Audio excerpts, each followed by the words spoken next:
I think you might remember we don't tell cats what to do. So you cannot have a yellow box and say to the cat, okay, but between 6 p.m. and 6:30 p.m. you come here for your makan, right?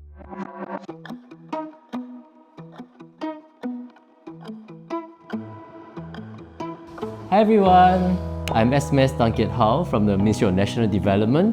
Hi, my name is Faezah and I'm the founder and team leader of Cat Crusaders Singapore, a group that is dedicated to take care of the welfare of community cats as well as the pet cats. As a cat owner for 17 years, I am still currently learning about cats and how to take care of them. By joining the animal welfare group, representing the cats, I would be able to share my experience and then pass it along as well. What was your initial reaction when you heard about the cat management framework? Oh, definitely very grateful because it lifted up the ban of no cats in HDB flats, right? There is also a need to nudge responsibility in cat owners as well. We had a fairly extensive consultation and engagement with many stakeholders around the cat management framework.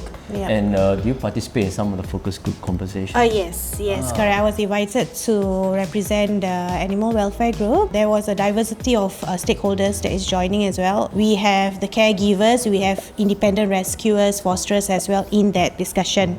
Why did you accept the invitation to join the focus groups? At the end of the day, all we wanted was a solution that can benefit the cats. When you participated in these focus group discussions, do you feel that the different stakeholders, different groups had a chance to share their perspectives? I come across as a cat owner or a caregiver, right? But I may not have the same views as a normal neighbor.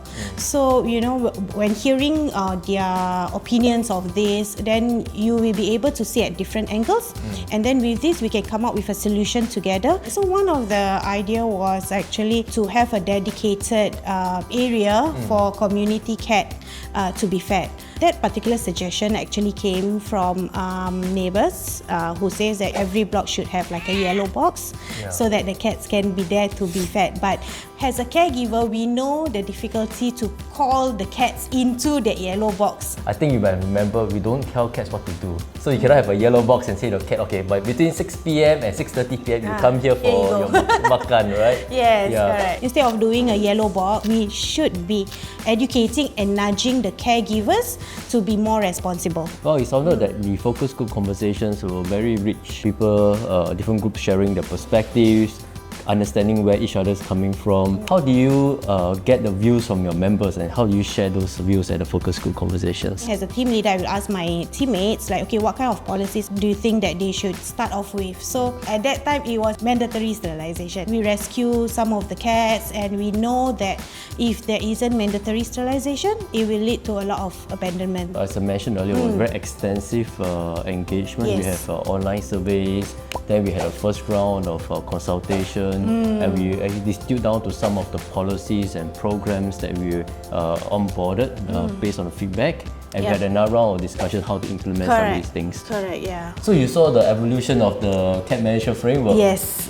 So in a way, you were a chef in the kitchen cooking this framework. Yes. So how do you feel? I mean, you are participating in co-creating and co-developing a cat management framework, and engaging the different groups of stakeholders. You have cat owners, you have non-cat owners, you have animal welfare groups, you have pet trainers, you have vets. What's your experience like and how do you feel after seeing it from the start to almost to the end?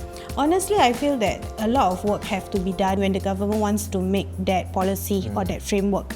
And I know that we can't please everybody. I'm sure that this framework is a first step. So I hope that to see it progress better.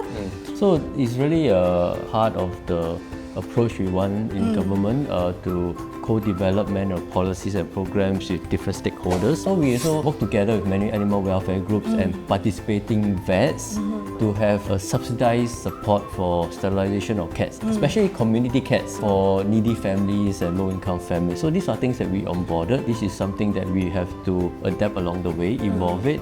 But most importantly, as we evolve it, is to get the support of everyone. Correct. At the end of the day, we all can agree on one thing, and that Singapore is our home. Yep. This is our community. We are part of it.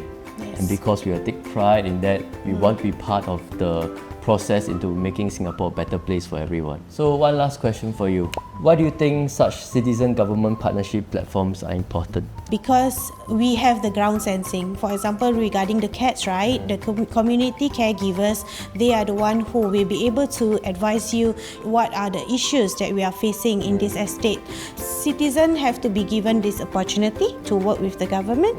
At the same time, for a policy to work, I believe that the citizen have to comply and agree that this actually works well. So if you are passionate about our cause and want to make change and make Singapore a better place for all of us, come to Singapore Government Partnership Office, and there are many opportunities to contribute.